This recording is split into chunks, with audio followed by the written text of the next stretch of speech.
आजपर्यंत आपण सोनं चांदी, मोबाईल, पैसे चोरल्याच्या अनेक घटना, बातम्या ऐकल्या असतील. पण बीडचे साक्षाळ पिंपरी येथील त्रिंबक काशीद नामक शेतकऱ्यांच्या विहिरीमधील चक्क 6 टँकर पाणी चोरीला गेलं आहे.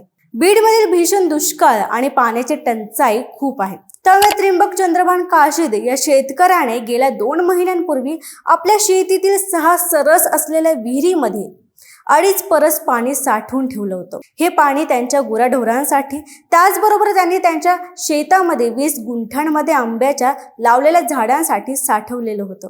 काही अज्ञात चोरट्यांनी शेतातील विद्युत पेटीचे लॉक तोडून आणि मोटर चालू करून बांधावरील मुख्य शेती पाईपमधून विहिरीतील पाणी चोरले व विहीर पूर्ण खाली केली.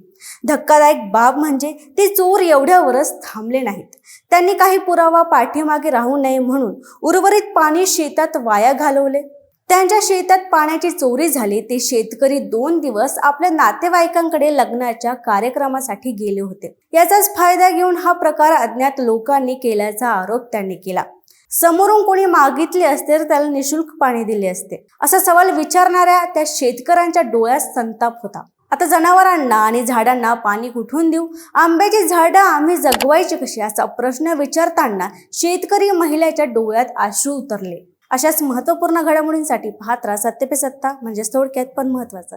आणि आमच्या चॅनलला सबस्क्राईब करायला विसरू नका.